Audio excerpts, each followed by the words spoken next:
ఇదెందుకు తీసుకొచ్చావు నువ్వు? ఇది నానమ్మ డైరీ. ఇందులో శాంతారాణమ్మ ఇంటి నంబర్ ఉంటుంది. అంటే నీ ఉద్దేశం మనం శాంతా నానమ్మ వాళ్ళ ఇంటికి ఫోన్ చేసి ఆవిడ్ని ఇక్కడ నుంచి తీసుకెళ్ళమని చెప్పాలనా? ఐడియా బాగుంది కదా. ఇక చేయి కలుపు. నేను ఇప్పుడే వెళ్ళి తలుపోసి వస్తాను.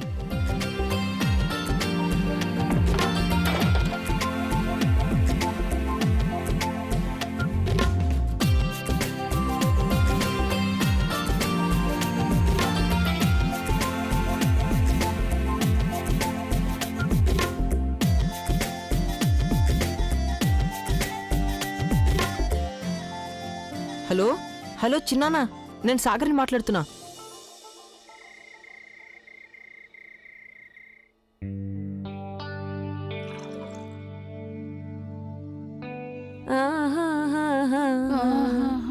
ఇప్పుడు వైద్యుడి గారు ఇచ్చిన ఔషధం కలుపుతాను ఇందులో.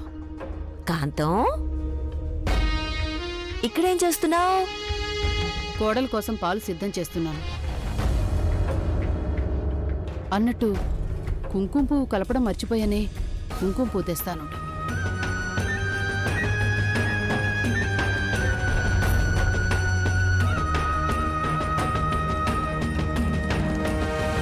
ఈవిడి గారు కోడలికి పాలు తీసుకెళ్ళి ఇస్తుందట. అంత ప్రేమే ఉంటే కోడలితో ఎందుకు గొడవ పడ్డట్టు? మాధవి గనక తాగుతుందంటే నా చేత్తో కలిపించిన పాలే తాగుతుంది. దాంతో నా ఔషధం పని చేయడం ప్రారంభిస్తుంది. అప్పుడు కాంతం అంటుంది, అక్క చూసావా, నేనిచ్చిన మందు ఎంత బాగా పనిచేస్తుందో చూడు అని. అప్పుడు నేనేమంటానంటే, లేదు కాంతం, నువ్వు తెచ్చిన ఔషధం వేసుకోలేదు కోడలు, కోడలేమో నేనిచ్చిన ఔషధమే వేసుకుందని.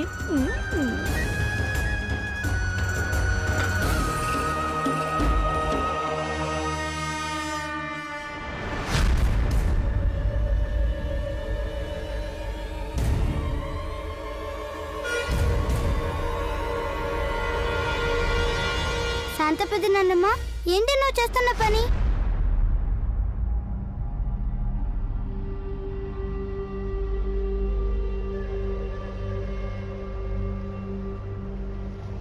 ఏం చేస్తున్నానని అడుగుతున్నావా?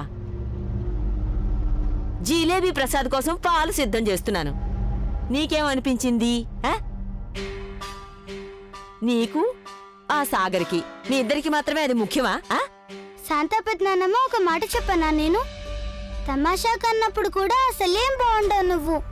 గంగా, నీకు నా మాటలు తమాషాగా ఉన్నాయా? అయినా శాంత పెద్ద నాన్నమ్మ, ఇదంతా తమాషా కాకపోతే ఇంకేంటి? హఠాత్తుగా నీకు జిలేబీ ప్రసాద్ కి పాలివ్వాలని ఎందుకు అనిపించింది? నేనేమైనా అనుకోవాలంటే అందుకు నాకు నీ అనుమతి ఏమీ అవసరం లేదు. సరే, ఇందా ఇవిగో తీసుకో. ఇవి నీ జిలేబీ ప్రసాద్కు పట్టించు. రా, వచ్చి దానికి పట్టించు.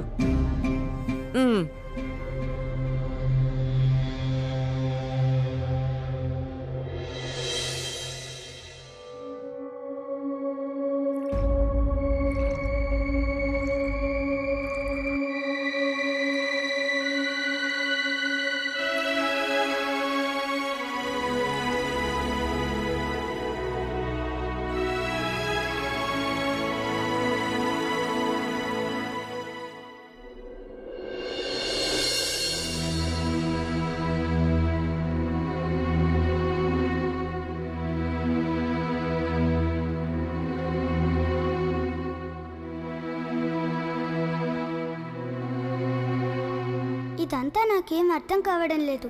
శాంత పెద్ద నాన్నమ్మ తప్పకుండా ఏదో చేయాలనుకుంటుంది.